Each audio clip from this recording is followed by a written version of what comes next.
Namo tassa bhagavato arahato samma sambuddhassa.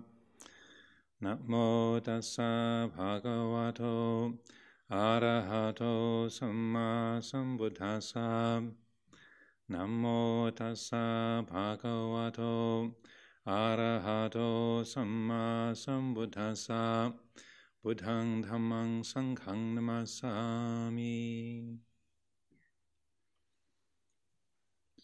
Welcome to this final Sunday afternoon talk of this Rains Retreat 2018.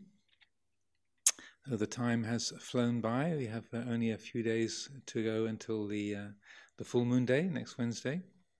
So I'm very happy to be joining you this afternoon. And I am the one who selects exactly which talks happen on which days, and so I picked this one for myself.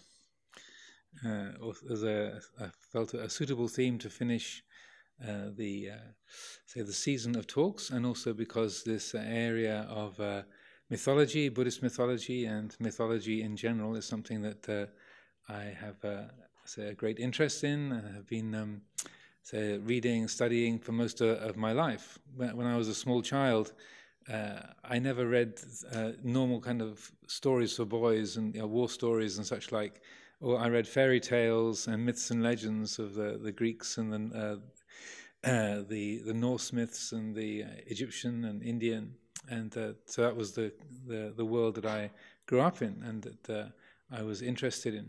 And so coming in contact with Buddha's teachings in my 20s, and then getting familiar with Buddhist cosmology and Buddhist mythology, then that naturally sort of enriched my range of understanding and stories and such like.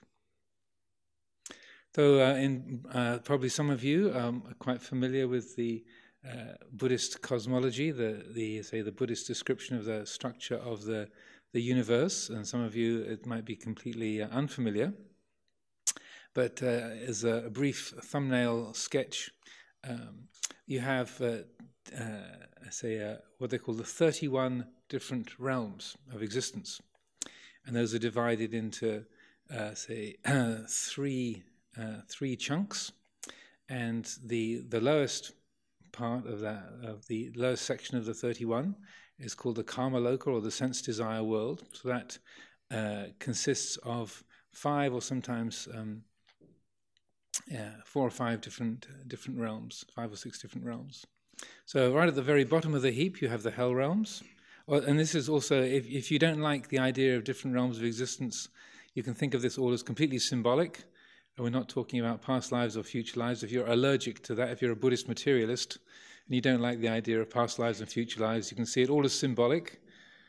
But if you do like the idea of past lives and future lives and other realms of existence, then it's all completely accurate.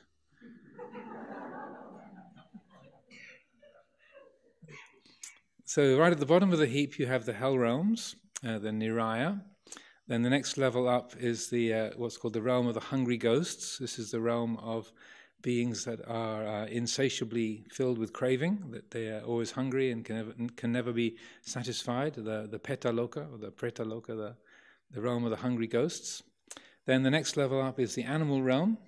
I know we're in Britain, and I know that most people regard their pets as being more spiritually mature than most of their family and friends.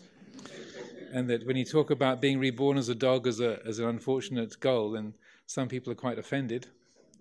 So you haven't met my cat, Ajahn. My cat is a very spiritual being. That being the case, is traditional Buddhist cosmology, the animal realm and the ghosts and the hell realms, these are called the unfortunate destinations, the lower realms. Then you have the human realm, the Manusaloka. This is where the Buddhas are always born in the human realm, and this is where we are as human beings gathered together on this afternoon. And then the next level up is called the heavenly realms, and there are a great variety of heavenly realms. The first few of those are called the Deva Loka, and I won't go into all the details and bore you with all of the long names, but there are 7 of those in the what's called the sense realm, the sense desire realm, and then above those you have the Brahma worlds, and so that's called the Rupa Loka. So in the Brahma worlds you have these about 20 different Brahma Lokas of the form realm, and these are say realms of great refinement. So the Brahma gods are the occupants of those realms, and they correspond to the states of jhana or meditative absorption. The top of those realms of the Rupa Loka, you have what are called the 5 pure abodes, the 5 Sudhavasa. So if someone reaches the level of anagami, of a non-returner during their life, then if they're reborn in those what they call the pure abodes or the pure lands, those 5 realms. And then the top 4 Brahma worlds are called the Arupa Loka. So the beings born in those realms have no body at all. They're completely made of mind. They have no form. So those are called the Arupa Loka. So that's a lot of detail already, but just to give you a sort of thumbnail sketch, you have those 31 realms, sort of map out the universe in the most sort of coarse and stressful and violent, and the hell realms, all the way up to the realms of pure mind. And as I was saying, that these can be taken to be actual realms of existence, just as we are in Hertfordshire, and we are human beings. We're born in this realm. We can see each other. We can hear each other. We have a sense of each other's presence, and that for some people and some understanding, and certainly within the Buddhist scriptures, those realms, whether they're coarse or refined, are as equally as real as this particular realm. And in the West, many people say, oh, it's just symbolic, or this is just a later interpolation. That was all just sort of patched in after the Buddha time. The Buddha never talked about past lives and future lives. It's all just kind of Indian fairy stories that were sort of wedged in afterwards. But I did a little study once on the middle-length sayings, the Majjhima Nikaya, in the core bodies of the Buddha's teachings. And I did a calculation. I went through all 150 some odd suttas in the Majjhima Nikaya, and I found that fully 33% of the suttas in the Majjhima Nikaya have some reference to past lives, future lives, and other realms of being. So if that's interpolation, that's a heck of a lot of editing. That's a lot of interpolation. So I know some people really don't like the idea of other realms and past and future lives, and they go, it's just, I got into Buddhism to get away from all that stuff. But I feel whether that's an opinion that we like to grasp and take to be true, it's important to have a sense of the map, what appears in Buddhist cosmology. Because even if it doesn't represent actual realms of birth and different zones of being that our lives can take shape in, still they have symbolic value. Just as I was saying, the Brahma realms represent the states of jhana, that each of the realms of existence, and you can say divide the pie into sort of 5 rough areas: the hell realms, the hungry ghost realm, the animal realm, the human realm, and then the deva realm. So you can simplify it into just five sections. Those represent, in quite a direct way, mind states. So if you're angry with someone, if your neighbor is playing loud music and you're trying to meditate, and you know that they know you're trying to meditate, and they're still playing the music loudly, and you know it's specifically to annoy you, then you might feel really angry. How dare they? This is outrageous. They know it's upsetting. Then when the mind is absorbed, born into that angry state, that's like being in hell. That's being in the hell realm. When the neighbor turns off the music and everything goes quiet and it's a still, silent, beautiful sunny afternoon in the autumn, not even the leaves are rustling, everything is still. Your heart is at peace, you're filled with love for all beings. It's like being born in a heavenly realm. That's life in the Deva realms. And so that each of these 5 zones of being, they can be seen to represent different mind states for us. Similarly, the hungry ghost realm, the descriptions of the hungry ghosts in the Buddhist cosmology are quite extreme. They have got gigantic bellies and tiny mouths and tiny throats, and so they're always hungry. They can never satisfy that hunger. And you think, well, I've never met any being that looks like that, and I've never even seen a cartoon of a ghost that looks like that. But it's a weird description. But what it's describing is that quality of craving. If you're addicted to something, if you're attached to tobacco or alcohol, or you're attached to your own opinions, if you're addicted to believing your own opinions, when the mind is addicted, you can never get enough of your drug of choice. You always want some more. You always want some more, and that there's a moment of gratification when you draw on your cigarette, or you have that slug of alcohol, or that sugar, or if you're addicted to affection or success, when your new book gets published, yes, or when somebody smiles at you and says, "Oh, you're so wonderful. You're the most important person in my life." Yes, there's a moment of gratification that is enjoyed, but then the hungry ghost realm is looking for the next fix, looking for the next hit of affection, of tobacco, of alcohol, of sugar, or the next book to be published, or whatever it might be, the next opinion for you to defend and be right about. So objects of addiction can be of a great variety, but the hungry ghost realm is that realm of endless hunger. So we can see that the Buddhist cosmology is something that is quite relevant, and what we talk about as the cycles of rebirth, they're talking about how the mind gets lost in these particular states. It can get lost in the heavenly realms as easily as it can get lost in the animal realm or the hungry ghost realm, and so forth. The traditional pictures of the wheel of birth and death that many of you will be familiar with. The 5 or sometimes the 6 realms. Sometimes there's an extra realm of the asuras, the jealous gods, gets wedged in as a particular species of being so close to the devas, but always fighting with the devas. That around the edge of the rim of the circle, you have all the different factors of dependent origination.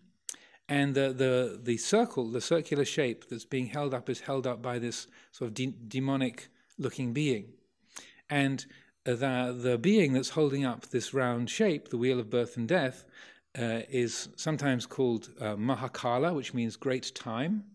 Sometimes it's described as being Yama, who is the judge of the dead in Buddhist mythology.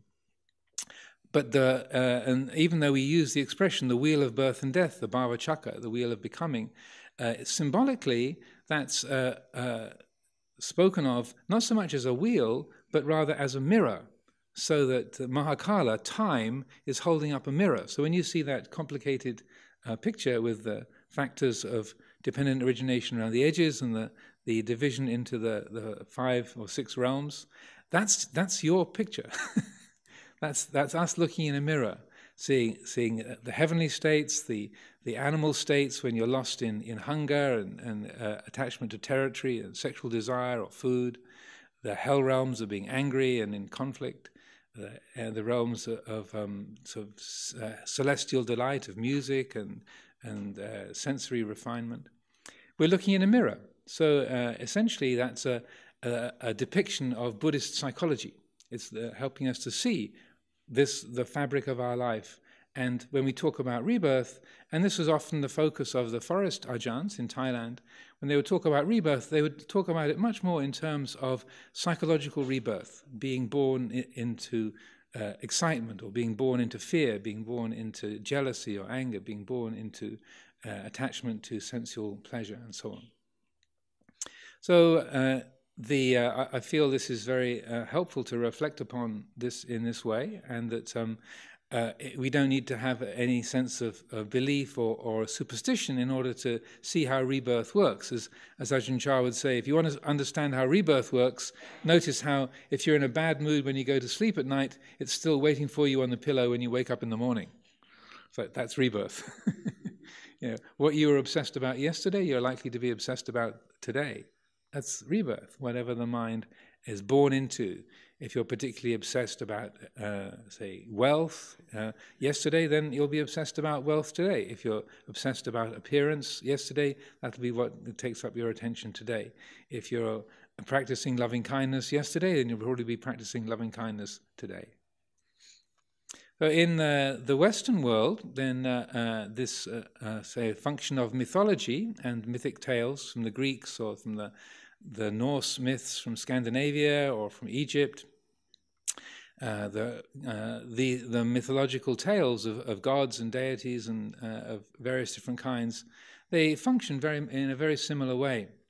Many years ago, I was studying this, and I found out that in Greece, the Greek theatres, where the Greek plays, which would be depicting a lot of these mythological tales, the stories of the fall of Troy, or the battles between the gods and the Titans, or various different struggles between deities of different sorts, or people's lives being played out on the stage.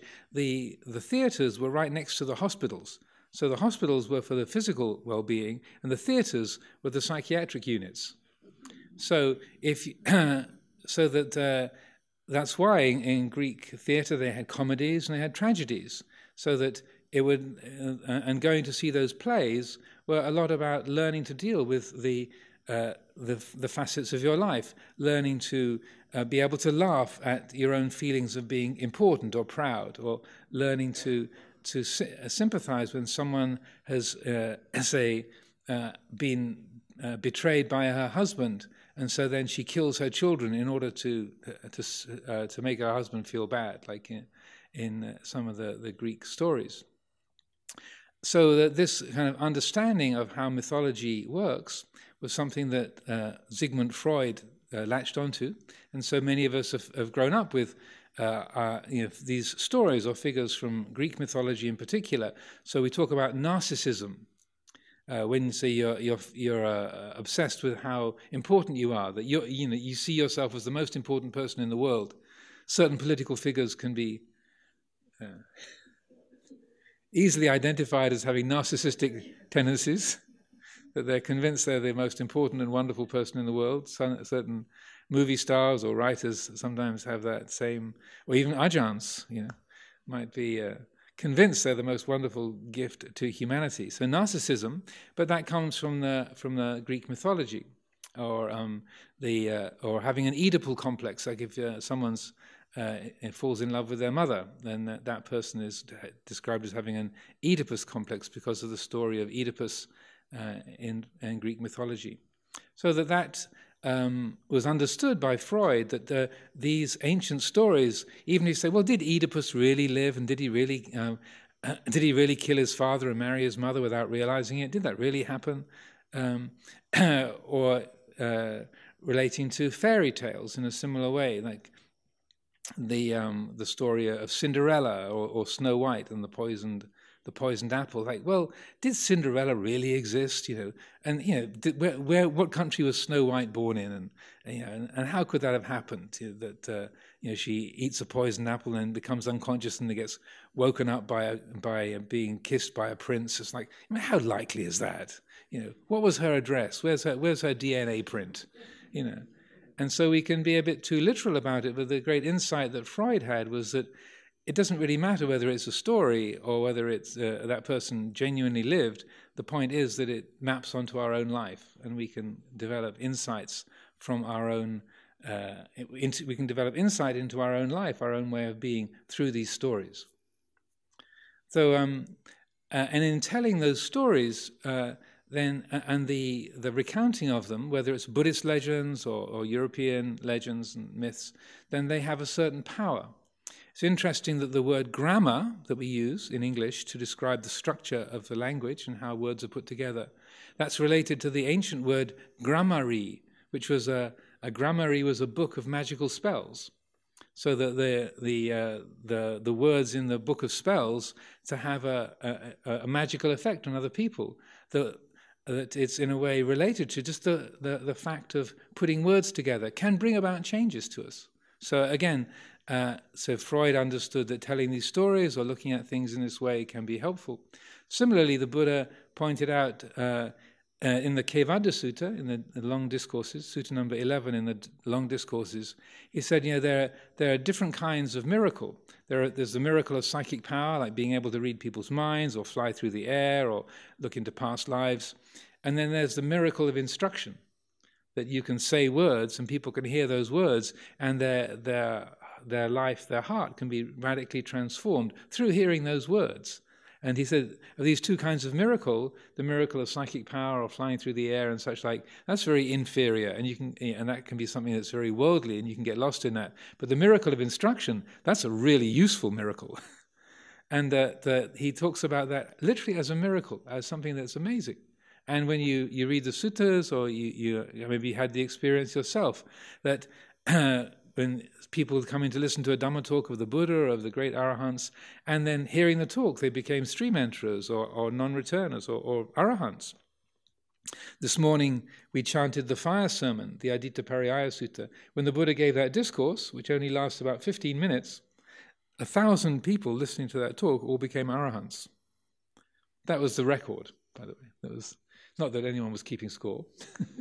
But so the Buddha gave a 15-minute Dhamma talk, and 1,000 people became Arahants.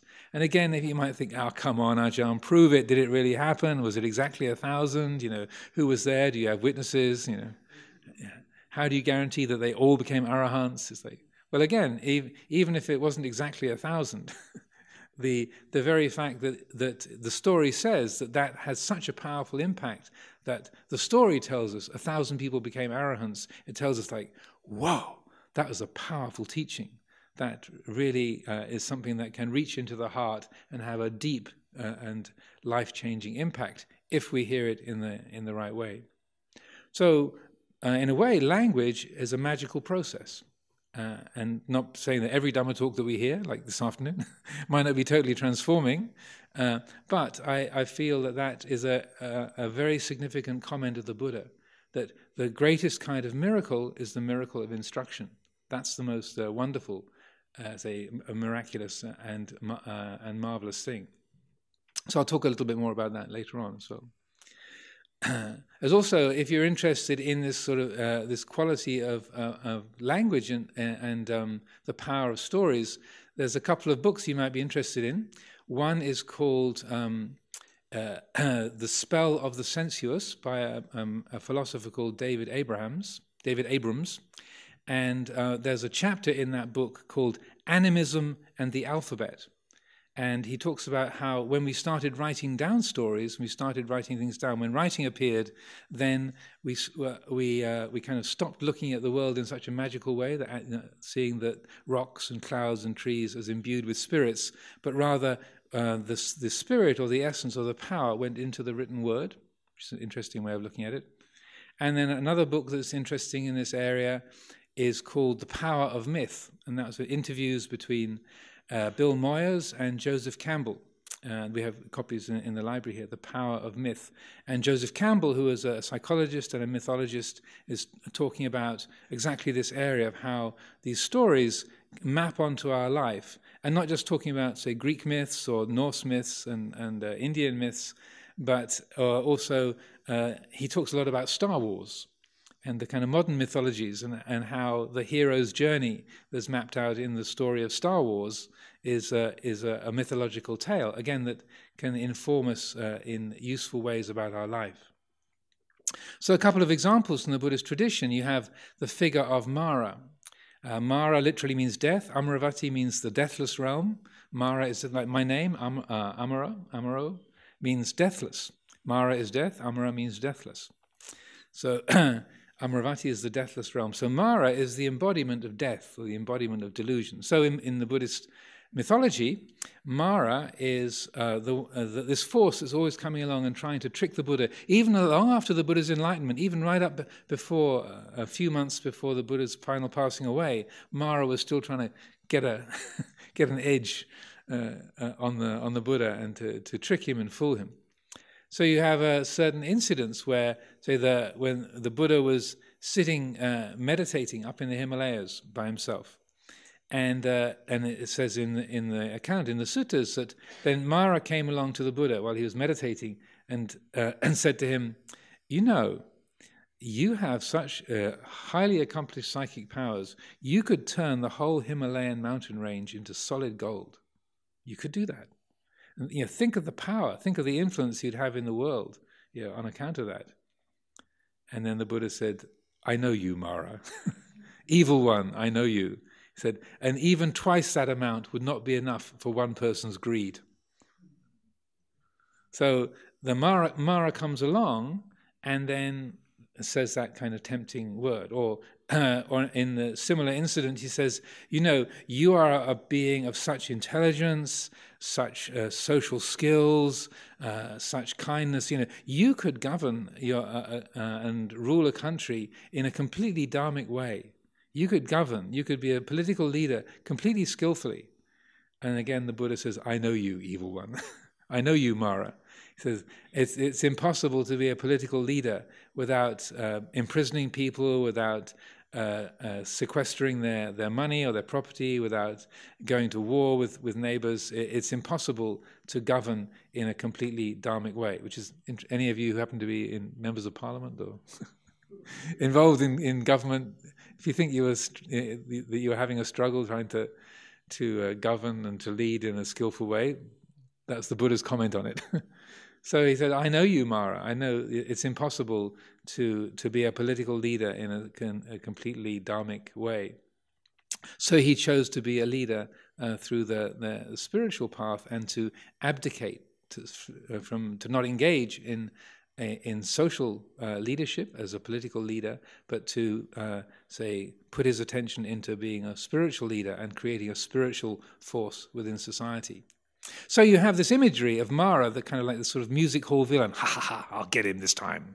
This kind of twirling his moustache and sneaking up and trying to trick the Buddha. And then the Buddha. So it's a comic figure. Mara comes across in this sort of way, like curses, foiled again. In that kind of jokey way, and that's the part of the story. And every time the Buddha never gets intimidated, he never gets angry, he never gets upset. He says, I know you, Mara. Evil one, I know you. Yeah, I know what this is. And so, we can think of that in terms of Mara as a genuine external entity arriving and trying to trick the Buddha, but I feel it's more helpful to understand this is actually just a thought arising in the Buddha's mind. This might sound heretical to some of us traditional Buddhists, but I would say these are unskillful thoughts arising in the mind of the Buddha. That, I could probably govern a country in a completely dharmic way. Again, I realize I'm being filmed and recorded, but I've said this many times before.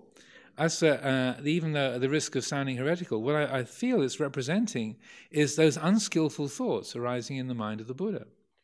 But then immediately, as soon as that thought forms, the Buddha mind knows exactly what it is and is not fooled by it for a moment, not even for a fraction of a second. There's another incident where it's the hot season and the Buddha lies down to rest in the afternoon. Then Mara comes along and says, what are you doing? You're supposed to be a fully enlightened Buddha. You're taking a nap?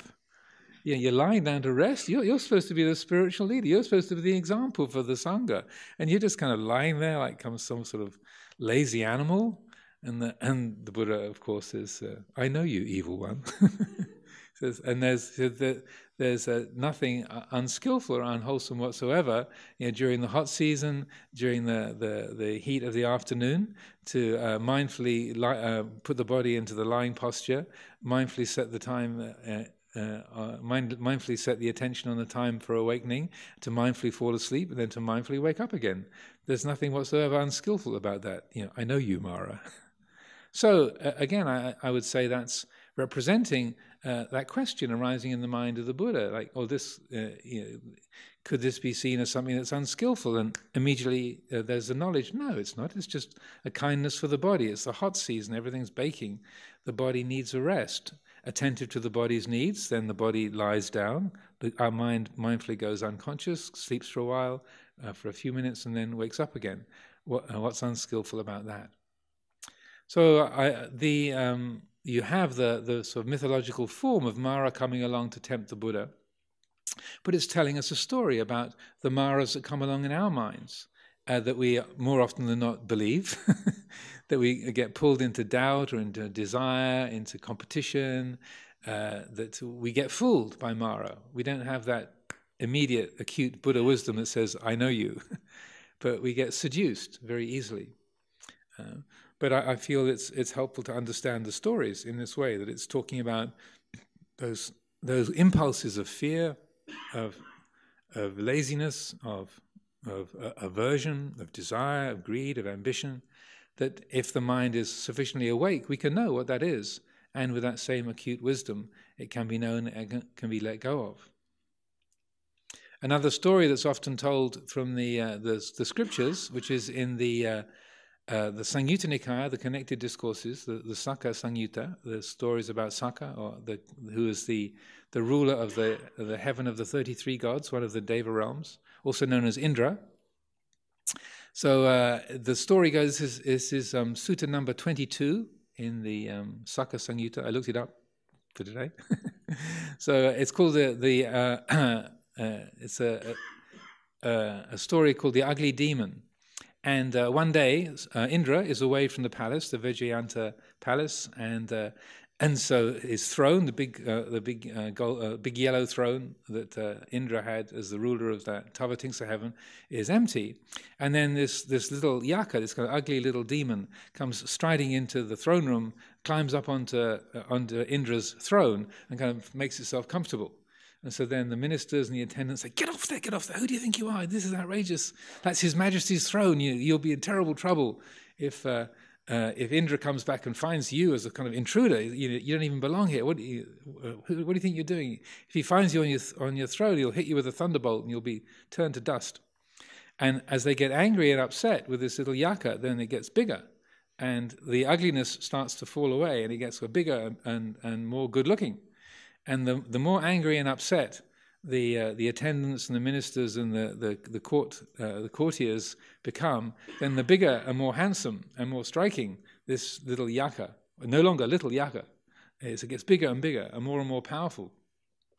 So this has gone on for a while. So by the time the yaka is kind of looking very kind of regal and powerful and extremely good looking and strong, fills the whole throne, and they, oh dear, what are we going to do? He's almost as big as Indra is.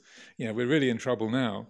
And then Lord Indra then happens to return at this point, predictably in the story. And so then they go bustling up to, oh, terribly sorry, Your Majesty, this yaka that came, and it was kind of small and ugly when it arrived, but, it keeps getting bigger and bigger, and we think it wants to take over the whole kingdom, and, well, we don't know what to do. Your Majesty, we're terribly upset. And so then Indra just takes that all in and says, I think I know what to do here. So then Indra goes up to the throne and says, thank you very much for coming to visit my palace today. We're honored that you would come to pay us a call. And so has anyone of my staff offered you any kind of refreshment? Have they taken care of you? And then starts shrinking and says, I'm terribly sorry. They don't seem to have given you anything to drink or any food. This is very remiss of our people. Most unfortunate. It's smaller and smaller and smaller. And then shrinks back down, and the more polite and kind that Indra is to this yaka, then the smaller it gets, until finally it's sort of shrunk back to its original size and gets scooted off the throne and goes scuttling out of the throne room and runs away. And so then all of the court ladies and the ministers and the courtiers of the Vajrayanta palace are kind of like, what? Huh? How did he do that? We didn't know he had psychic powers, or how did he pull that one off? And so Indra turns to them and said, do you know what that was? And they said, Your Majesty, we don't know. We don't know. And he said, that was an anger-eating demon. An anger-eating demon. So the more angry you get, the more you're feeding it. So he knew if you relate to it with loving kindness and with respect, then it loses its power, it loses its strength. So again, you might think, well, this nonsense about Indra and the Tavatinks of heaven, I got into Buddhism to get away from all that kind of fairy tales. But isn't this the case? If your neighbor and you are having an argument, if you just respond to their anger with more anger, it gets hotter and hotter, and there's more and more tension, and then the police end up being called. If you respond to that anger with patience, with kindness, then it can deflate the situation and can move things along in a very easy and peaceful way. So, even though it's a mythological tale, it's representing our own life. So you have similar things in the Greek mythology. You have the story of the whole Trojan War. Some of you probably are familiar with the war between the Greeks and the Trojans. But it all started off when somebody didn't get invited to a wedding. Someone wasn't invited. That there were these two of these Olympians, Peleus and Thetis, were getting married, and all of the gods of Olympus were invited to the wedding, except for Eris, because Eris was the goddess of discord. And they thought, we don't really want her to come to the wedding. I mean, she's so miserable. And when she's around, people get into arguments. And, but she's the goddess of discord. That's her job. So she makes people argue with each other. So let's just not invite her. So this is a big mistake.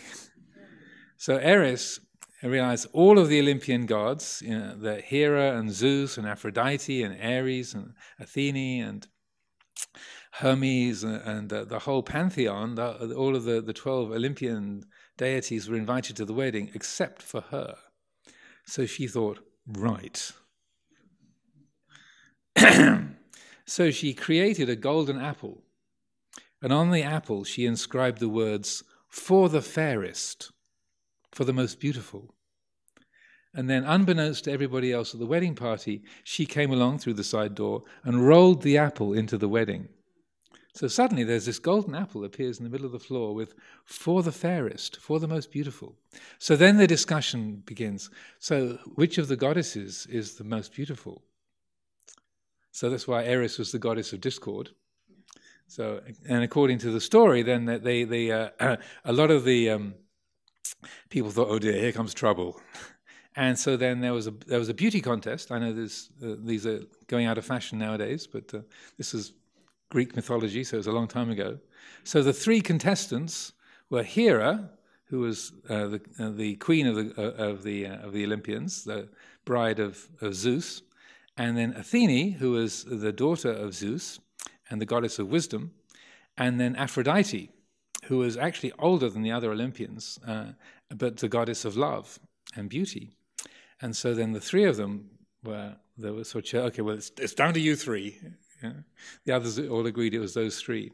And then all of the male gods who were being called upon to be judges all kind of started looking at the carpet and thought, well, I'm not going to go near this one. And so then they couldn't find anyone who would be willing to judge. So Eris did a good job in terms of causing discord. So then they found this shepherd boy called Paris, looking after his sheep on the hillside, to be the judge. Well, he'll do. He's an innocent bloke. So they asked Paris to be the judge. What had happened, though, was that when Paris was born, he was actually a prince of Troy. And the prediction had been given, he will be the cause of the destruction of Troy. And so the parents thought, we can't have this lad around. So they put him out on the hillside and left him to be eaten by the wolves or carried away by the eagles. But a shepherd found him and looked after him and brought him up. So I don't want to get too lost in the story. But anyway, Paris made the judgment, gave the prize to Aphrodite. Aphrodite was very happy, so she became a protector of Troy. And then Athene and Hera were not happy. And so they took exception to it. So then Aphrodite was very pleased. She said, well, whatever you would like, any kind of prize you would like, I'd be happy to reward you. And then Paris said, well, actually, Helen, the wife of Menelaus, she's known as the most beautiful person in the world. I'd like Helen to be my bride. And so Aphrodite said, fine. So then Helen happened to be married to Menelaus, a Greek king. So then Helen was abducted, taken off to Troy by Paris, and then the Greeks, Menelaus was then very upset and got all the Greeks riled up and said, "How dare he? This lad Paris has abducted my wife. He's gone off to Troy. You know, we should go and get her back." So that's how Helen became the face that launched 1,000 ships. And then the Greeks set off, and they were at war with Troy for 10 years. So the whole war and all of that came of it, all the death and destruction, but also the good stories, all came from one person not being invited to the wedding. So you might think, well, it's a long and ancient tale, and got many complexities to it. But again, there's many elements of that relate to our own lives. How do we feel when we get left out? When the heart moves towards revenge rather than, well, I didn't want to go to the wedding anyway. How do we relate to being slighted? If we are chosen, how do we take that? If we are not chosen, how do we take that? If we are asked to take responsibility for making a judgment, how do we relate to that? Do we avoid it? Do we step up? What do we do with that? So these stories, even though they might not carry a lot of weight historically, they are important to us. Now, one of the things in reflecting on mythology and the connection with the Buddhist teachings is that it relates quite directly to our goals in life and our values, and particularly if we look at the mythology of Europe, let's say the Greek mythology or Norse mythology or the fairy tales, then the goal of life is often the best that can happen is to find your true love and to live happily ever after. That's kind of the best that you get. Snow White wakes up and gets married to the prince, or in the Greek mythology, you did have a couple of happy marriages. Mostly they were pretty painful and tragic. But Eros and Psyche, they had a happy marriage, and Pygmalion and Galatea. The Pygmalion, who was the sculptor, and then Galatea as the sculpture that was brought to life, and that they managed to live a long and happy life together. Mostly, there's not a lot of happy ever after in Greek mythology. If you are a soldier, if you died in battle, then a lot of the mythology in Europe is about dying heroically for the men. On the male side, dying heroically in battle. And then if you were a Greek, then dying in battle in a heroic way, you'd get reborn in the Elysian fields, a sort of paradise for the heroic soldiers. And then in Norse mythology, in the mythology of Scandinavia, if you died heroically in battle, then you got reborn in Valhalla, the kind of in the halls of the gods with your ancestors. So basically feasting and partying forever. Or living in the Elysian fields, this sort of beautiful garden paradise forever. And that's almost like the epitome, or the best you could hope for in a human life. If you really were successful, then you got, there's a very interesting word, catastorated, or catasterism, which means that you get put up into the heavens as a constellation. That's catasterized. Or estellated is another word for that. So lots of long words. I'm feasting myself on long, obscure English words today. Catasterism is the being. Say, if you really were successful and you really pleased the gods and you lived a very, very powerful and good life, then you could be raised up into the stars. Or if the gods took mercy on you, then you could be raised up and figured in the stars as a great heroine or as a great hero. But that's the best you could hope for.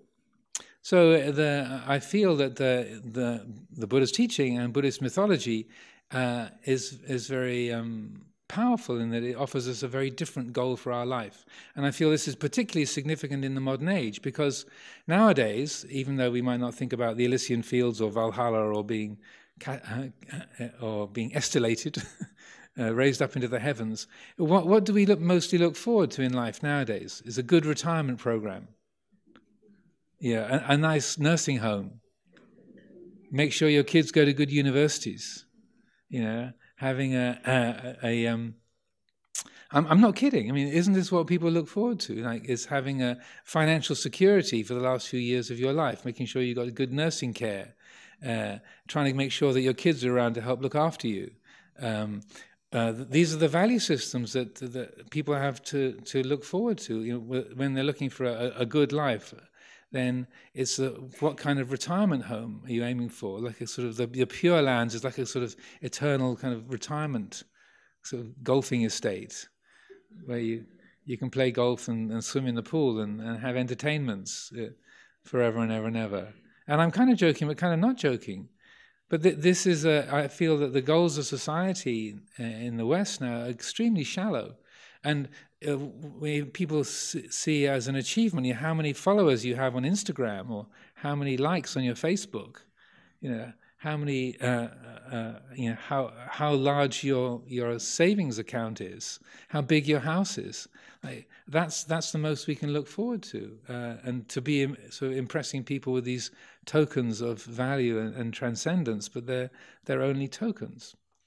And so that I feel that in these times, one of the things that the Buddha Dhamma can really bring to society is changing the goals, that we can look towards Bodhi, we can look towards enlightenment, we can look towards liberation as a goal for human life, rather than just having a good retirement plan and comprehensive insurance and a reliable bank. That we can do better with our lives than just looking for Instagram followers and a savings account. That the potential that we have as human beings for total liberation, that to me is something that's much more of a realistic and valuable goal to look forward to. Like just today, at the mealtime, a family came, a couple of teenagers came along, maybe they're still here, but and they were saying asking about nirvana as a goal in life, and say, well, if you don't reach nirvana, then, or you don't think you're going to reach that, is it okay not to have that goal? And I said, well, you can not have that goal, but you'll keep suffering, which wasn't maybe a particularly comforting thought, but until enlightenment, until full liberation is realized, then things are still going to be unsatisfactory. You can have the biggest income, the largest yacht, the most popular YouTube video, have 2 billion hits on your YouTube video and still be suffering. Just reading last week the news of Selena Gomez. She's the most popular person on Instagram, 114 million followers on Instagram, and she's just had herself so checked into for psychiatric help because of her own insecurities and her difficulties, mental troubles and struggles. I'm not trying to make fun of her, but isn't that amazing that this is most valued, that the most followed person on the planet on Instagram, and she's young, she's good looking, she's incredibly rich, she's famous, but suffering. To a huge extent, just sort of leaving her Instagram account saying, I'm going to go and I've checked myself into a facility because I need help. So what are those tokens really worth? So I feel that, and when I'm particularly if I'm invited to speak at schools or at colleges and whatnot, this is a theme I speak about a lot because I feel that we can rejig our goals and our sense of what is possible for us in human life. And that when we look at the Buddhist mythology and the Buddha's teachings on this, that rather than the idea of being reborn in the Elysian fields or being held up into the heavens or having a really impressive legacy to leave to people when you die, that we can do better than that. We can guide our lives towards complete liberation, and that's a great blessing for us. That's something that's really powerful for us. It's also interesting that there's a couple of teachings that the Buddha gave where, speaking in sort of mythological terms, he kind of brings it down to earth. And one of these that occurred to me is the Buddha's term that heavenly messengers. Like, probably most people here are familiar with the story of Mary, the mother of Jesus. So that when she was a young girl, she just got married to Joseph, the carpenter. And the angel Gabriel comes along and tells her, you've been chosen. to be the mother of the child of God. And you're going to, even though you haven't slept with your husband, you're still a virgin, you're going to give birth to this Messiah, this extraordinary being, the son of the creator of the universe. You've been chosen. And so Gabriel is a heavenly messenger. And the images of Gabriel are kind of this angelic being with kind of flowing robes and carrying a lily. And it's a sort of the traditional images of an angel, kind of powerful and noble and beautiful and good, and from a different realm, the archangel Gabriel, from way up high in the heavens. The Buddha's version of the heavenly messengers don't have lilies or trumpets. The Devaduta, the heavenly messengers that the Buddha talked about, are aging, sickness, death, and the wandering mendicant. Those are the heavenly messengers. Why did the Buddha choose the term Devaduta, heavenly messengers? It was seeing an old person, a sick person, a dead body. How many of us would see those and think angelic? Like, oh wow, just like Gabriel, with the white robes and the trumpet and the lilies to give the annunciation to Mary. It's that when we see a sick person or an aged person or a dying person, we don't think angelic. But the Buddha used that term, Devaduta, heavenly messengers. Why? Say it's heavenly because when we get the message, it helps the heart, the mind, be guided towards that which is genuinely heavenly, that which is ennobling, that which is liberating. So the fourth of the heavenly messengers was the renunciant, the spiritual seeker. So again, you think, well, you look a bit like Gabriel, you got robes, and the monastic appearance. But the significant thing is not the robes, but rather the quality of renunciation. That the heavenly messenger, the fourth heavenly messenger, was that gesture of focusing the attention completely on spiritual development. That's the most powerful and heavenly message, to see that we all have this capacity as human beings to awaken. We can look beyond our hair and our money and our social roles. We can look beyond those aspects of our social conditioning, our nationality, or our status or role in life. We can put all that aside and see this human heart is really the most valuable thing. And that the renunciant is a symbol of that as a importance is given to the heart and the training of the heart. Another very interesting little exchange that took place in the Majjhima Nikaya, the middle length discourses, sutta number 123. I looked up. It's called Wonderful and Marvelous. And actually, I was at an event yesterday at the London Buddhist Vihara, and one of the speakers was recounting this yesterday.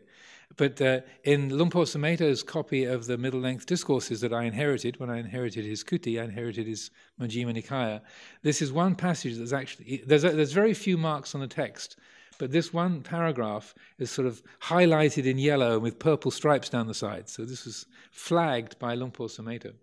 So in this story, what happens is Ananda is gathered together with a number of Sangha members in one of the halls.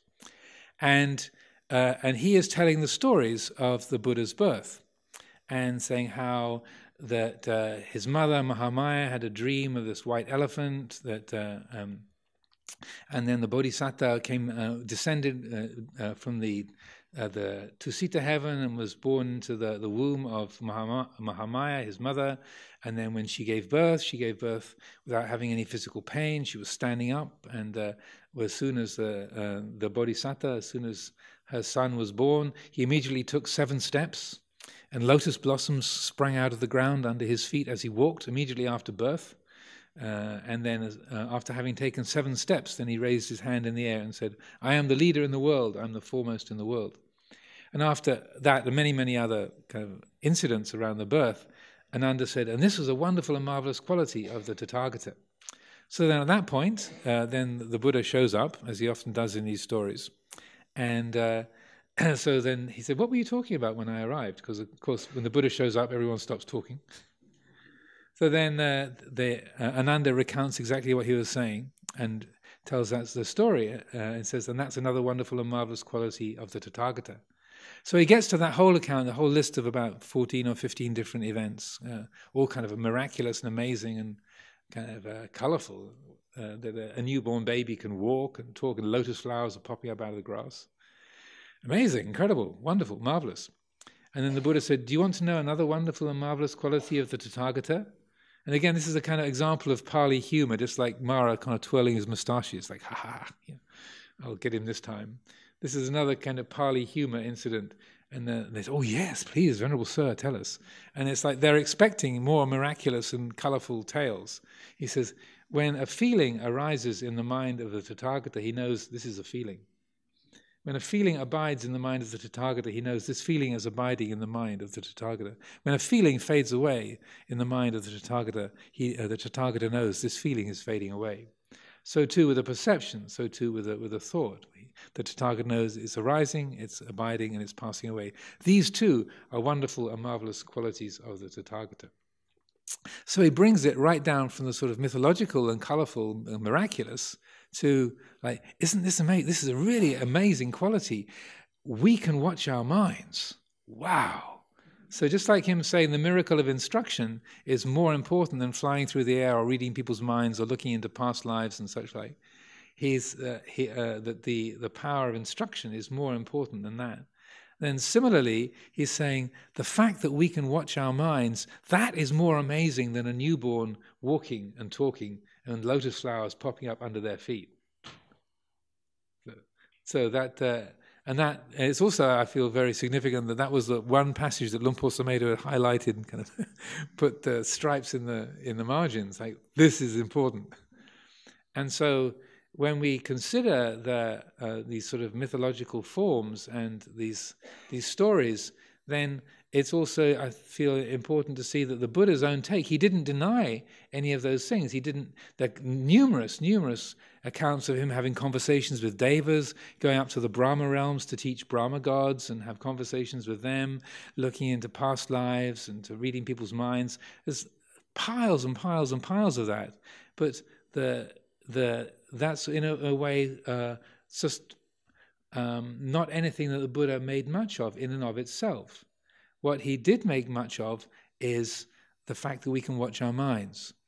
He said what he would talk about is what I teach is one thing: suffering and the ending of suffering. That's the one thing I teach. So he continually, even though he in a sense lived in a very colourful mythological cosmos, what he pointed to is what's extremely tangible, knowable by each of us here and now. Maybe the last thing to share, which is kind of interesting, in most mythologies, whether it's Egyptian or Greek or Norse or Roman, and also Indian mythologies, that whereas they kind of focus upon things like if you're dying in battle, being reborn in the Elysian fields or in Valhalla, or even like in the Bhagavad Gita, where you have Arjuna on the battlefield, suddenly seeing that him and his cousins, these two armies facing each other, and he thinks, well, these are my family, these are our friends, we know each other, we can't just slaughter each other. But Krishna, who's a divine guide, says, no, Arjuna, you've got to start the fight. You have to begin the fight. What you have in the Buddha's teachings is very pointedly against that. That the Buddha, there's an incident where this a village headman, it's in the Gamani Samyutta, a village headman called Yoda Jiva, as a soldier, comes to the Buddha and says, if a soldier dies in battle, do they get reborn in the heaven of the battle-slain devas? And the Buddha says, don't ask me that.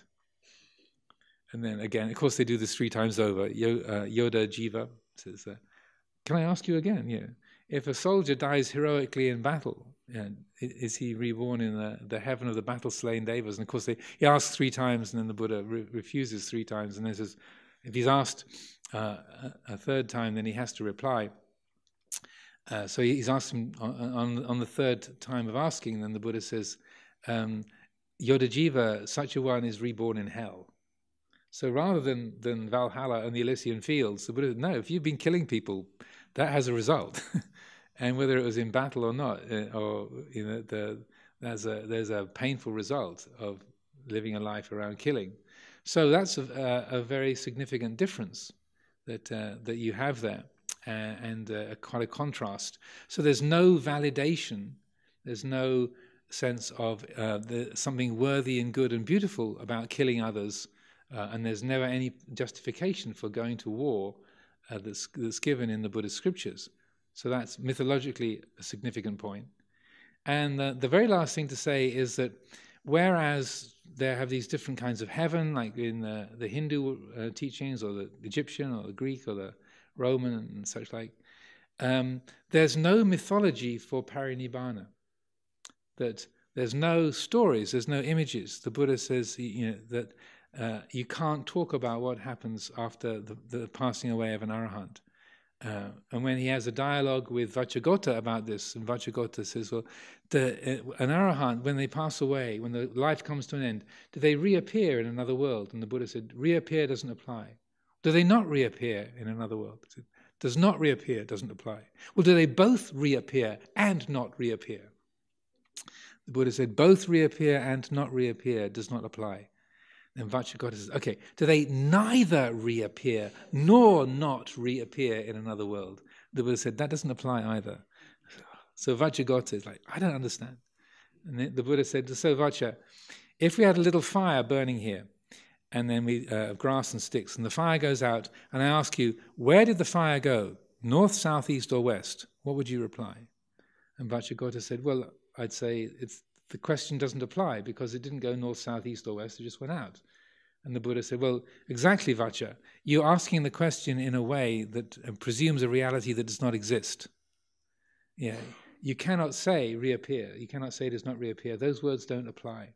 And so that there's, in another place later on in that teaching, that same teaching, this is the discourse in the Majjhima Nikaya, Vacchagotta and Fire, Sutta number 72. The Buddha says that material form, feeling, perceptions, mental formations or consciousness, whereby one would, trying to describe the Tathagata, would describe him, that he is cut off at the root, made like a palm tree stump, deprived of the conditions for existence, and rendered incapable of arising in the future. The Tathagata is liberated from being reckoned in terms of form, feeling, perception, mental formations, consciousness. He is profound, immeasurable, unfathomable, like the great ocean. So there's an isness. So isness is our business. There's an isness, but you can't say what that isness is. And all of our usual benchmarks of time, individuality, and place, they don't apply. So in another dialogue, the Buddha with someone called, a young Brahmin called Upasiva in the Sutta Nipata, Upasiva asks the same question. One who has reached the end, do they no longer exist, or are they made immortal, eternally free? And the Buddha says, one who has reached the end has no criterion by which they can be measured. That which could be spoken of is no more. You cannot say they do not exist, but when all modes of being or phenomena are removed, all means of speaking have gone too. One who has reached the end has no criterion by which they can be measured. That which could be spoken of is no more. When all modes of being or phenomena are removed, all means of speaking have gone too. So on that note, I will finish my reflections. So before we begin with the dialogue, I just wanted to let you know about a couple of books related to this area. Firstly, Ajahn Punadhammo, who is the abbot of the Arrow River Forest Hermitage in Ontario in Canada, he has just published a 728-page book called The Buddhist Cosmos. It's only available digitally at the moment, but you can find it on his website, and it's an extremely comprehensive and well-written description of Buddhist cosmology. And he's a Canadian, he's a Westerner, so it's written in very easily accessible English. So that's a very helpful resource on Buddhist cosmology. From modern times, there's a book called The Three Worlds According to King Ruang, which is an ancient Thai book. And it was, I believe, the very first book published in the Thai language back in about 700 years ago, in the beginning of the Thai kingdom. And that is a book published in the USA as an English edition. It's called The Three Worlds According to King Ruang, R-U-A-N-G.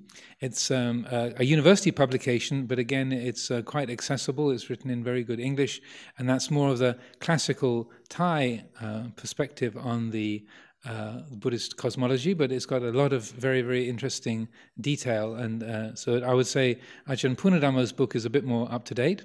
But if you look for that, The Buddhist Cosmos, Ajahn Punadhammo, P-U-N-N-A-D-H-A-M-M-O, Punadhammo, and those are two very good Buddhist resources. And I was just given this book very recently. This is Stephen Fry, one of the national treasures of this country. And this is called Mythos, the Greek myths retold. So this is a very, very readable. Stephen Fry is a national treasure and very gifted communicator, writer, and teacher. So if you're interested in Greek mythology, then that's a very useful book that's been published in recent times. So we have a wandering mic for people to ask questions. So I'd like to open things up for the discussion period of this afternoon. And anyone who'd like to ask any questions, please don't be shy. Is microphone for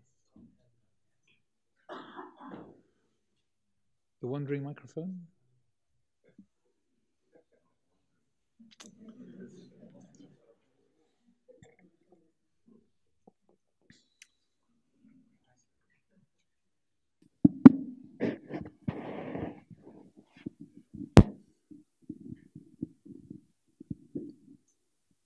Gentleman over there.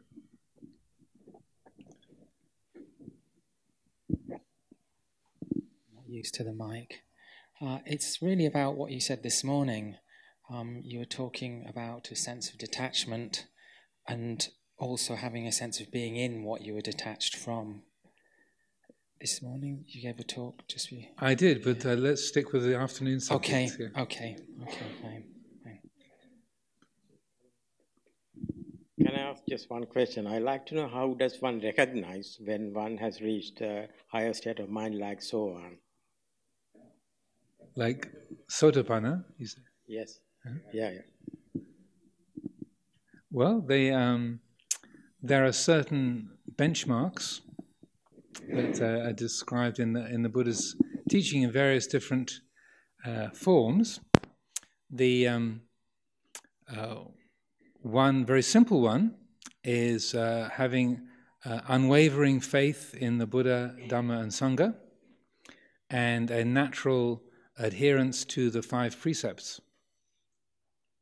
So that's one benchmark. The more detailed one is described in terms of the first 3 of the 10 fetters, the Samyojana.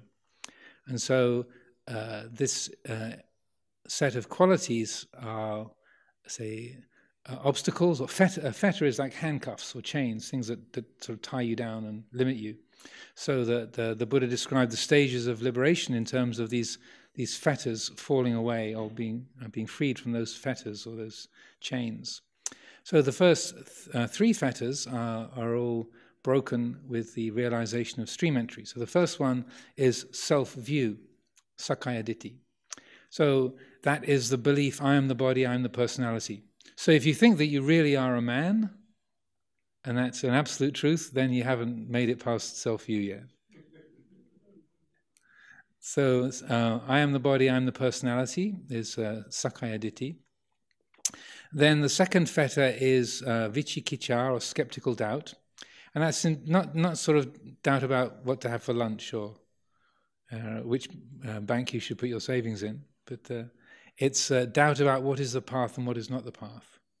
That's the specific quality of doubt. And then the third fetter is what's called Silapata Paramasa, which is a very long Pali word, and that's literally translated as attachment to rules and conventions, religious observances. And our teacher, Ajahn Chah, would expand that not just to sort of religious conventions, like say, you should always make a Buddha puja by putting food on a tray and putting it on the shrine. Or you should, if you bathe in the Ganges, all your bad karma will be washed away. Or when you bow, you should bow with your hands like this and your head like this. Otherwise, you're not really bowing. You know, so that those are the religious conventions. But he would say also the conventions of society and customs that we have, like for Westerners, when Westerners meet, then they shake hands. In Asia, you make Anjali. So these are conventions that we give value to. They're not particularly religious, but they are conventions. Or things, he would often give the example of money, that you put ink on a piece of paper and it's ratified by the government, and you say this piece of paper is worth 100 baht or 1,000 baht or 10,000 baht. It's just an agreement, it's a convention, that it's just ink on paper. But the convention is, oh, this is worth 1,000 baht, this is worth 10,000 baht, this is worth 100 baht. So that, say, seeing through Silapata Paramasa, seeing that conventions are only conventions, they're not absolute realities. That is the third of those fetters. So, in terms of the realization of what level of insight has been developed, then it really depends a lot on inquiry, use of reflection and seeing where the mind is free and where it's stuck, what it gives value to, what it doesn't give value to. So please, any other particularly relating to today's theme? Yes. Yeah. Hello, Ajahn. Thank you for your really interesting talk this afternoon. You mentioned about the hungry ghost realm. I think you called it PETA? Yeah, P-E-T-A. P-E-T-A, which happens to be my middle name as it happens. And I think there are definitely some similarities. And thereby hangs a tale. When you mentioned about addiction, and you mentioned about probably obsession, I think you said, maybe, and cravings, I certainly do have a problem with obsessions. And I just wondered, within the Buddhist teachings, what's the best way to deal with that? Well, there's a number of different approaches. Firstly, having good friends. One of the interesting things that the Buddha, one particular set of teachings, he points out that ignorance or not seeing things clearly, that has causes and supportive conditions to it. That ignorance doesn't just sort of come out of anywhere. It has support. There are things that feed it. And right at the very root of this sort of succession of things, he says that feed ignorance and make the mind more clouded and deluded is not spending time with good people. So sapurisa sangseva, spending time with good people, drawing close to good people, is right at the root of freeing the heart from ignorance. So who do you choose to spend your time with? And that I feel is a very significant thing, and also why sangha and spiritual friendship is such an important part of our life. It's a relational teaching. We live in relationship with each other, and we're affected by each other. So coming to Amaravati on a Sunday afternoon to listen to a Dhamma talk, rather than feeding your obsessions of various kinds, unless your obsession is with Dhamma talks, that choice has its effect.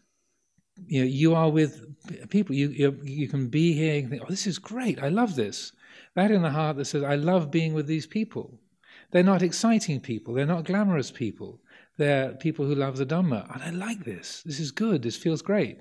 So just that conscious recognition of, I really like to be with these people. That has a powerful impact. Then also the quality of meditation. And even if we feel like, oh, I can't meditate, I just, whenever I try to sit down, my mind is all over the place, just the very act of turning the attention onto what the inner world is doing, that's a powerful practice in itself. That to be able to use that capacity of the mind to know and to observe and just to feel like the strength of craving. Like, wow, I'm really caught up in that. Well, that which knows the obsession is not obsessed. In that moment, like, wow, feel that one. Well, that's really intense. That which knows the intensity is not caught in it. So even though we might feel like, well, this is a really heavy problem and it keeps going on and on, our teacher Ajahn Chah would over and over again, he would emphasize, don't expect your attachments and your obsessions and your sort of habits of identification just to fall away. It's like if you're addicted to tobacco, or you're like to be busy, you can't just recognize the habit and then it goes away. This doesn't work that way. So one of the most helpful teachings that he gave is, in one of his Dhamma talks, he said 50 to 70% of the practice is knowing that you should let go and not being able to. That's not an excuse, but that's a practical assessment. It's like you knowing you're addicted to tobacco. You know that you need a smoke, you want to smoke. You know that, you haven't got beyond that, but you don't have to follow it either. So that and I feel that's one of the most helpful and practical teachings. And so that the absorption of being born in the hungry ghost realm is that it's a kind of blind search to resolve that hunger by feeding it, and it's a deeply deluded state that if I just toke on the cigarette hard enough, then that's good, and it stops there. And it's not seeing, well, you just want another one, so why not be free of this? It's just the universe shrinks to that particular hit and the gratification that comes from that. And it's just, that's a deep state of delusion. So just having at least a degree of perspective on that and recognizing, well, this is a strong habit. Look at that one. Then at that moment, it's seeing beyond that hit and the gratification that comes from it. One of the helpful aspects in that, the Buddha is saying, is that there is a gratification. It's called the asada. There is that, yes. It's like if you're angry, when people say, but I love being angry, it gets so focused. I really feel alive when I'm angry. And the Buddha points to that, there is an asada, there is a gratification, there is a charge that we like, that is pleasing in those states, but then there's so much damage that comes from it as well. Then that's called the adinava, or the liability, or the cost, the downside of it. And so to hope that there's not going to be a thrill or a charge is hoping too much. And so that I feel it's very helpful that the Buddha says, yes, there is a charge. Yes, when you're in a fight, something in you likes that. Something in you feels validated or gets a kind of affirmation from that. Yes, and it does feel good. Yes, that's there. But look at the cost. So if we're hoping, I want that validation not to be there. I want to not be thrilled, or I want to not have that. We're kind of it's an idealized picture, if you see what I mean, and that recognizing that that there is a gratification, but also how limited that is. And that's so with the practice, then recognizing, using reflective wisdom and the meditation to develop that reflective quality that can see, it is exciting, it is a thrill, or it is gratifying, but look at what comes with it. Thank you very much, Ajahn. That's very helpful to me.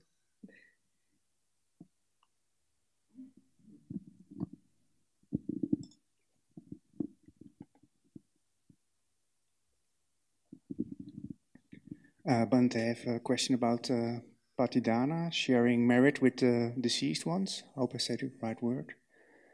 My first Buddhist teacher, he said that Patidana is mainly effective if one of your loved ones is born as a Peta and is lacking in food or clothing or whatever, and not so effective or necessary if your loved one, in my case my mother, is born in heaven, which I think she is. Could you say something on that, please? I can do. First of all, I don't have any psychic powers that can accurately read what goes on in realms other than the visible human realm. So I won't pretend. I don't pretend that in any way, shape, or form. But for me, the sharing. Sometimes people say there's no basis in the scriptures for the sharing of merit, but that's actually inaccurate, and that there is a basis in the suttas for that sharing of good karma to benefit other beings. And there's an incident where there's a woman, disciple of the Buddha, who is reciting some passages from the Buddha's teaching, and that there's a dialogue with her, Nanda's mother, she's called, and she in that particular sutta, it talks about her dedicating the blessings, the good karma that comes from reciting that passage from the Sutta Nipata for the benefit of beings in another realm. So anyway, so that is validated in the scriptures, even though some people say that it's more just sort of folk belief. But to me, it's rather like rather than worrying about who's sort of worthy of our kindness. So I work on more of a broadcast basis rather than who's worthy of it or who's going to be sort of make good use of what I put out there.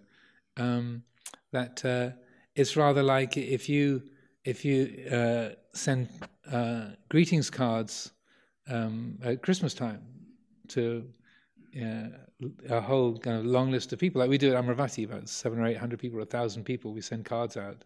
And you can be pretty sure everyone who gets the card from Amaravati goes, "Oh, that's really nice. What a beautiful card. Thank you. Oh, they think of me." And they're happy to get it. It's not going to change their life. It's not going but it might do.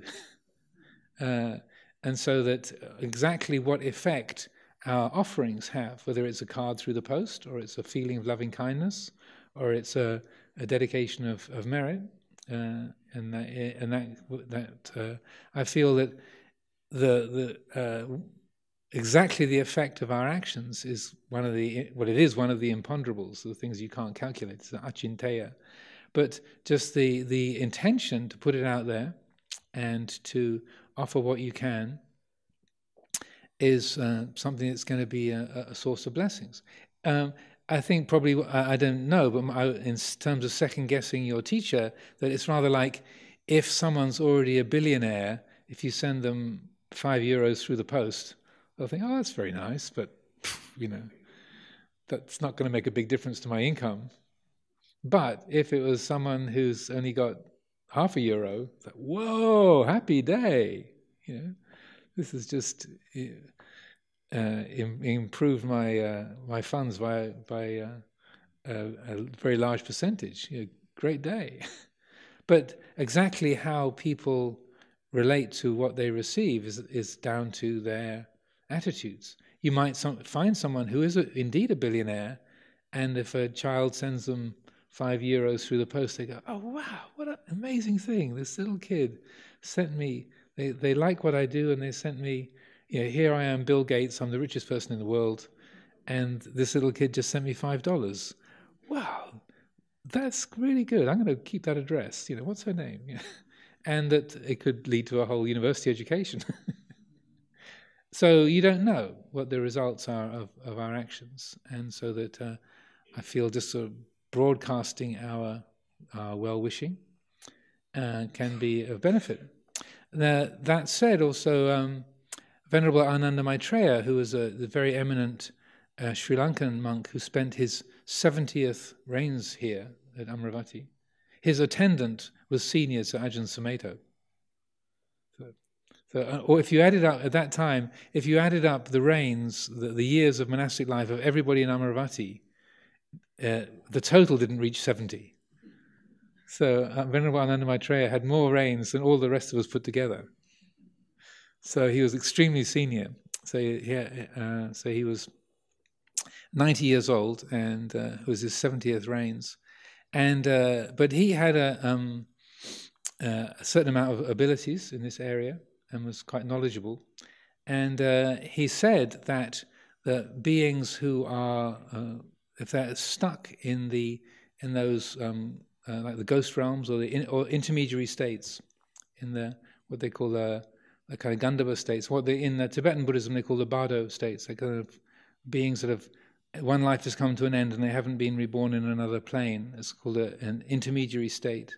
He said that those beings in those kind of states are very directly benefited by our positive thoughts and the dedication of blessings, and that's the food for them. That's the nourishment, is the attention and well-wishing that is, say, given to them, and those dedication of merit. And he said those customs have grown up in Asia because of the, as far as his experience said, the genuine benefit that comes from they being able, providing those beings with those, if you like, the kind of spiritual strength or that well-wishing from outside. Whether that's true or not, I don't know, but he was an extremely impressive and sincere monk, and he would not say deceive anybody in any deliberate way. And so that's how he described it, and that makes perfect sense to me.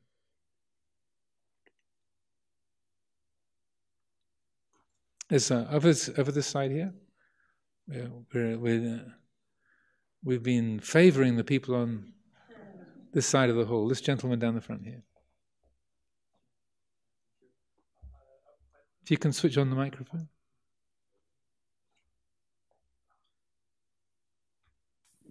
Yes. Sorry, I don't remember very well name. Yeah. But the last talk you said about this who doesn't come back, and I think the what? This who doesn't reborn, or they're not reborn, or Arahant is not reborn. Yeah, Arahant, and maybe because of my European kind of mind, I see this could be because of the illusion of time. So if something is this reborn has only meaning in the time. If we see everything as a time, but if just time is an illusion, because time goes different places in different speed, and so it could be received as an illusion. It has. I would say that's exactly one of the factors, because the question that Vajragota asked the Buddha, where does a being go when an Arahant passes away? Where do they go? So where, location, is implied. Going, like from this place to that place in time, is implied. And they, individuality, is implied. So what the Buddha is saying, like such a one has no criterion by which they can be measured. So we relate to each other in terms of, I'm sitting here, I'm a human being, time is passing. We continue, and we don't realize that the mind is creating identity, location, and time, that those don't intrinsically exist. We create them because of our particular perspective and the conditioning of this mind. So what the Buddha is pointing to is all those usual benchmarks fall away. Time doesn't apply, individuality doesn't apply, location doesn't apply. There's no criterion that you can measure. So that all of our usual ways of describing here and there, me and you, then and now, and in the future, they have meaning because of the structure of this particular plane of perception and experience. If you reflect upon it in terms of quantum mechanics and the sort of super subatomic world, there's things like time and location don't apply in the same way. That you can't talk about a distance less than what's called the Planck length, not the wooden Planck, Max Planck, the Planck, 10 to the minus 35 of a meter. You can't meaningfully talk about a distance that's below that length because location doesn't apply. Space, as we know it, doesn't apply below that distance, 10 to the minus 35 of a meter. And then also in that subatomic world, they talk about time moving forwards and backwards. Time doesn't apply in the same kind of way. So even in the world of physicists and hard scientists, they're running into the same issues, that you can't talk about causality or location or time in the normal customary ways. The usual benchmarks don't apply. And there's an interesting comment by Richard Feynman, who's a famous physicist, said, anyone who tells you that they understand quantum mechanics is lying. And he was like a Nobel Prize winning quantum mechanic, so that what I feel is part of the Buddha's genius is that he realized from the beginning all of our ordinary concepts and language, they don't apply. They haven't got enough dimensions to represent the reality. So better to say nothing. So he was frequently misunderstood in his lifetime. So, so you say that we don't exist, or we just, an arahant is annihilated. And he's saying no. And over again he's saying, that's not what I say. I don't talk about the annihilation of an existent being. I talk about suffering and the end of suffering. So he kept it as strictly as he could to what was visible and knowable. And then when they said, but an arahant, they've done the best that they can. It's the most sort of profound and perfect state of being, that's the pinnacle of what a human life can lead to. Surely they get some kind of reward afterwards. And he said, reward doesn't apply, afterwards doesn't apply, Because we think in terms of our ordinary kind of childish mentality. You go off to a really, really good heaven, like a really good retirement home, And that, and often, and Ajahn Chah would talk about this. People don't want to go to Nibbana because they're afraid they can't take their dog with them, or they'll miss their friends. And you get that quite often. I'm not making, well, I am making fun of people, but it's quite common that people will say, I don't want to go to Nibbana because I'll miss my family. I don't want to go somewhere where I can't be with my dear ones. And so teachers like Ajahn Chah would say, do you think that the Buddha would recommend something that was kind of less than really, really admirable and beautiful and noble? Do you think that what he's pointing to is something that is somehow lacking any kind of quality? That it would be, that realizing Nibbana would be some kind of miserable state or something that would be unsatisfying? But then, but I want my brother with me.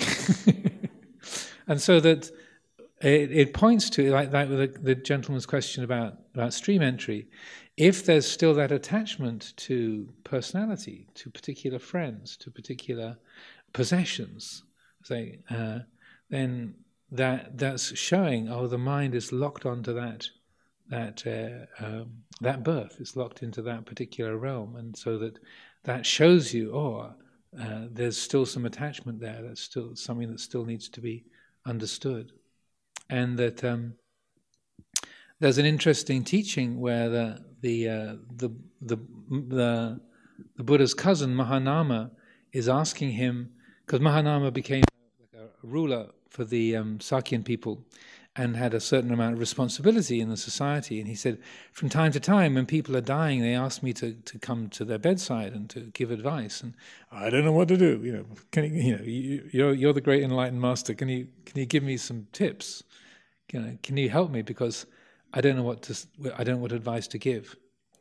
And then the Buddha's advice to Mahanama is a long sequence of things. He says, well, if you go to someone's bedside and you say, "Are you still attached to your children?" And if they says yes, and he said, "Well, whether you're attached to your children or you're not attached to your children, you're still going to die anyway." So it's not very cuddly advice. I warn you, there should be a sort of safety warning on this particular teaching. It's not very sentimental. It's a bit blunt. Whether you attach to your children or you're not attached to your children, you're going to die anyway. So better that you let go of your attachment to your children, then to your spouse, and then to your possessions, and so forth. And then after, it says the same thing. If you're attached to your possessions, whether you're attached to your possessions or you're not attached to your possessions, you're going to die anyway. So you might as well let go of them and not be attached. That'll be for your great benefit and happiness.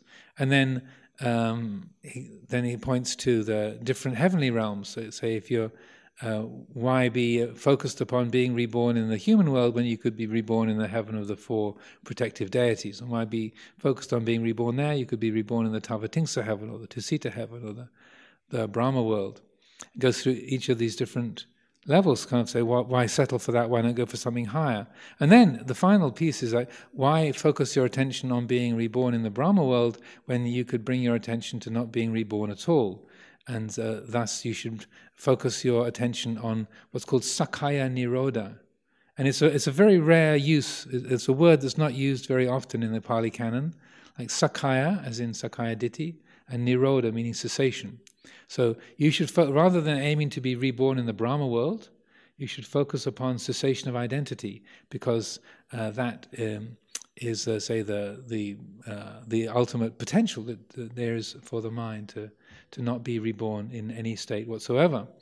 And then the Buddha says at that point, and such a one who lets go, who realizes Sakaya Nirodha, then there is no difference in the state of their mind. That as a layperson on their deathbed, he said, if the mind has realized Sakaya Nirodha, there is no difference between that person's mind and the mind of someone who's been an arahant for 100 years. So it's one of the very few places in the Pali Canon where the Buddha talks about lay people being enlightened. So there are places. But it's interesting. So if the mind awakens to that or realizes that quality of Sakaya Nirodha, that even as like on your deathbed, said it's as if you've been an arahant for 100 years, which you would imagine is quite a profound and a strong state of liberation. So the Buddha didn't speak lightly. And I feel that's a very helpful and significant teaching. And so that say, giving advice to somebody on their deathbed, like say, okay, let go of that, let go of that, let go of that. That's very very helpful principles. But then he never makes any kind of image of of a place that one is going to, or that a sort of, well, nirvana must be like a super duper heaven, like a permanent heaven that's kind of really, really good. And he never uses that kind of language. The most he says is things like, such a one has passed beyond the range of knowledge of gods and humans. That's it. You don't get much more than that. Or such a one has realized unutterable bliss. So that's almost the only hint you get of the Buddha saying it's pleasant. Any kind of quality, and that's in the teaching about Dabba Maliputta, who had become an arahant when he was 7 years old. When he passed away, then the Buddha said, "Such a one, they are realizing unutterable bliss." So that's the only place that I know of in the Pali Canon where the Buddha talks about any kind of emotional quality with parinibbana. Otherwise, it's complete silence. And I used to think that was really stingy. Like, come on, he must have said something. I mean, after all that effort, you must be something really good. But I understand. I realized after a short time that was a great kindness, that the Buddha was prepared to be misunderstood, prepared for people to think it's some kind of annihilation. But it was more important to be respectful of the reality than to give some kind of weak substitute that then the grasping mind that thinks in terms of time and individuality and place would then hang on to, like a super heaven or a permanent kind of Buddha field or a pure land that's there for eternity.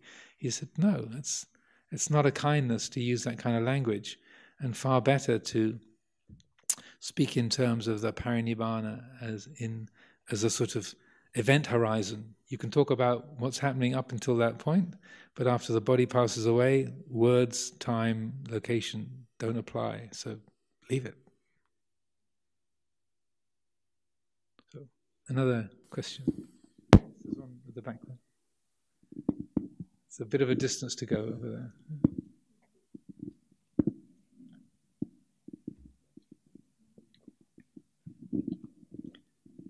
Okay, you mentioned when you were talking about the different realms about the jealous devas. Mm-hmm.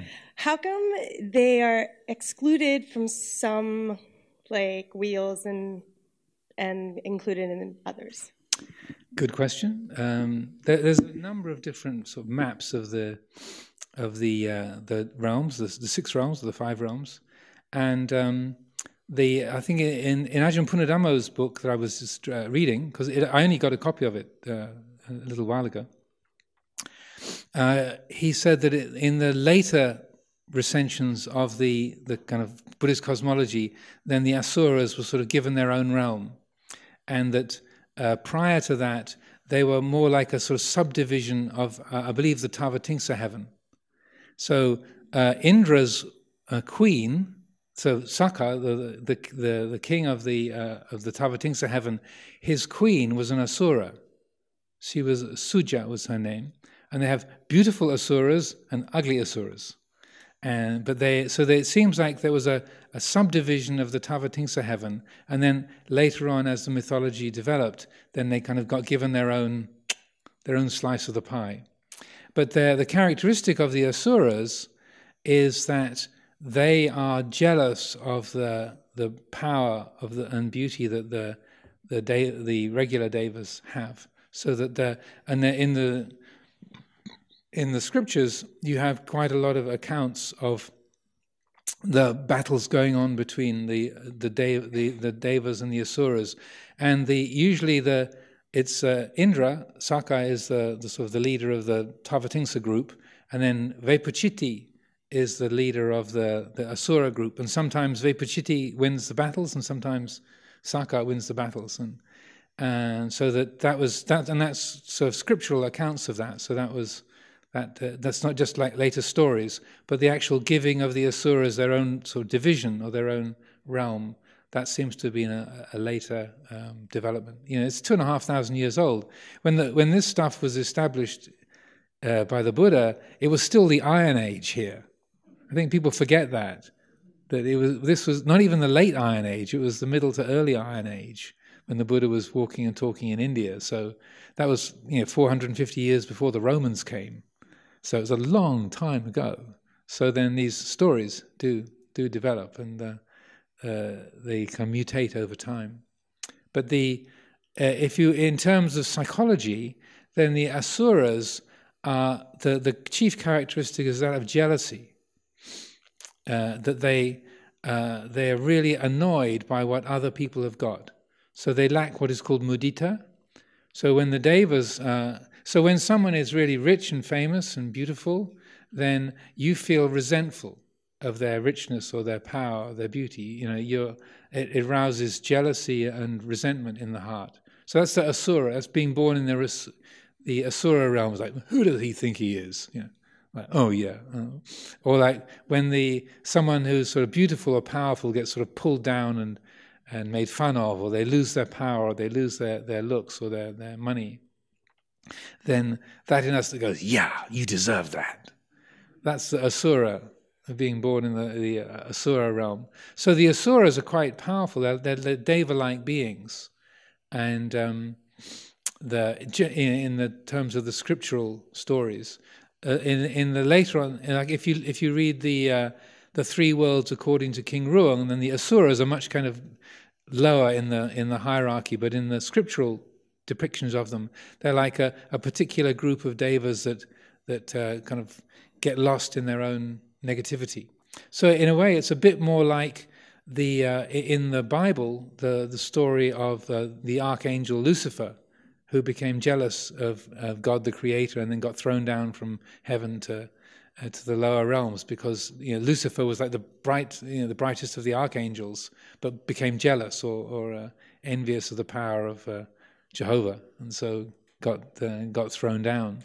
And so but started out as a sort of powerful, bright deva. So that's more what you have in the scriptures. So it's rather like if you're kind of rich and powerful and important, you resent that she's got more than you have, or that guy's got more Instagram followers than you have, and I hate that.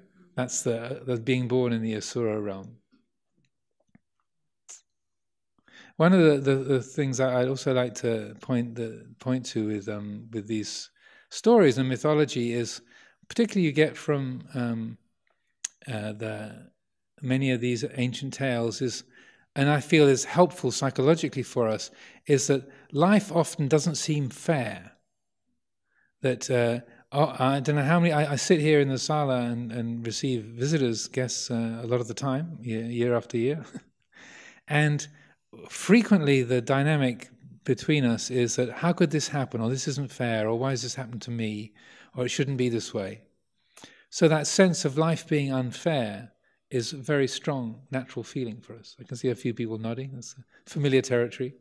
And so many of these stories, and particularly in the Greek myths, they are spelling out the unfairness of things. From our personal level, we feel badly treated. How come this has happened to me? How come I've got this disease? How come this neighbor is treating me so badly? Or how come this happened in my family? What have we done to deserve this?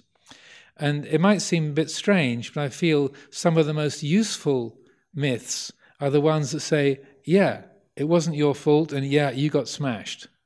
You didn't do anything to deserve this, and yep, you got it in the neck. And that might seem kind of weird advice coming from a Buddhist monk. I'm not saying it's a pleasant thing, but I'm saying it's useful to recognize sometimes life does seem really unfair. Because life, it can be easily unfair according to our own preferences, but completely fair in accordance with the laws of nature. Like, how come it's me that's got this horrible disease? Or how come it was my company's gone broke and suddenly we're struggling? What did I do? And so sometimes what we experience is the direct result of our own personal action, but a lot of the time it isn't. It's just, and in, say, Greek mythology or Norse mythology, it's just the caprice of the gods. Somebody in your family annoyed somebody upstairs, and you happen to be getting the punishment. Like I was just talking with Ajahn Kongrit and Tana here, I was asking about Thai stories and legends, and I was saying how one of the stories that it was actually had a powerful influence on my mother as a little girl. Is there was a queen in Greece called Niobe, and she had 7 daughters and 7 sons. And she and her husband, they were quite sort of powerful and rich and important. And she was really pleased with this big family she had, 14 children.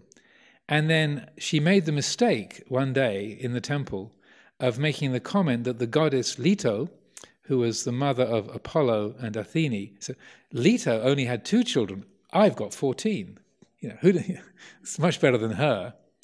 So the result of that was that Leto heard that particular comment and thought, And so then Apollo and Athene, Apollo the god of light and music and beauty, and Athene, the goddess of wisdom, they were dispatched and they killed all 14 of her children. Apollo killed all the boys, Athene killed all the girls. So all 14 of her children were killed. No mercy. And she was left to weep. So Niobe weeping, Niobe's tears. And there's a waterfall in Turkey, which it has the form of it's a natural waterfall, but it has this form of a woman leaning forward and with her long hair sort of draped down, and the waterfall runs down her hair into this pool, and it's Niobe's pool. So she's still weeping, according to the mythology. And when my mother was a little girl, that had a powerful effect on her. My mother was a sculptor, and one of the sculptures she did was of Niobe weeping. So the kids didn't do anything wrong, but they got slammed by the people upstairs because of their mother's conceit and that careless thought. So you think, well, that's really unfair. How could that happen? Yeah, and but I feel that sometimes it wasn't our fault. Somebody connected to us, the person who runs your company, they made the mistake, or that and you're the recipient of it. So on a personal level, that's really unfair. But I feel those stories are useful to help us understand, sometimes it is that way. Sometimes it is unfair on a personal level, but get ready, because this stuff happens. And that's part of the power of these myths and these stories, is that, Mara comes to visit and says, you know, if you were clever, you could pull a really neat move with the tax office this year. No one would know. I mean, and you're a really good accountant. You could get away with it. No one would know. I'm not reading anybody's mind, but it's useful to be aware that Mara comes to visit, or that we get that kind of unfair treatment, and that so that those stories are in a way they help us to digest that. Or like Medea, who killed her children because of the resentment for her husband's treatment of her. So the only way she could feel she could get revenge or get her own back on her husband was to kill her children. So he had no descendants. So she lost her children, but it was her way of getting back at her husband's bad conduct, which isn't recommending that as behavior, good behavior, but to see that's the extent to which anger and resentment can go. And telling that story and then feeling, so for Medea's, the sort of horror of a person taken to that length, and the sadness, the suffering that comes from that, it's like, that's what happens if you follow that impulse. If you carry that grudge, that's where it goes. So the story helps you to get a perspective. Okay, this stuff happens, get ready, be acquainted with that. And so even though they are tragic and painful, like Niobe weeping for thousands of years, they're unstopping the never-ending flow of tears, losing all her children. It's like, that kind of thing happens. So get ready, prepare yourself. And that is why I say the Greek theatres were close to the hospitals. They were the sort of psychiatric units. So even though we might be say dismissive of a lot of the mythology or fairy tales and stories, I feel we remember them and we keep telling these stories because of the strength that they have. And so, I ask about asuras. It's like when you notice that kind of, who does she think she is? So, this is the asura realm. Okay, I've heard about this. And so then that which knows that realm is not caught in it. So maybe the last thing to say about that image, that we have Mahakala holding up the mirror, in each of the realms, whether it's the animal realm, the human realm, the Deva realm, or the hell realms, in each of the realms there's a Buddha. In the hell realms he's got a flame in his hand. In the Deva realm he's got a veena, a kind of musical instrument. In the animal realm he's got a book. In the hungry ghost realm he's got a bottle of nectar. So each realm there's a Buddha. So that means that quality of awareness can be brought to every realm. The Buddha can visit all of the realms. So even in the hell realms, the Buddha can visit, and he's carrying a flame. But that means the mind can be awake, can be aware. So that is also a powerful symbol. That even when the mind is craving or inflamed or caught up in animalistic urges, then we can know that. So I think that's enough for this afternoon, and thank you for your good attention and good questions. And this is the last of the Sunday afternoon talks for this year, so if you come next Sunday expecting one, then you'll have to give your own Dhamma talk. Okay, anyone?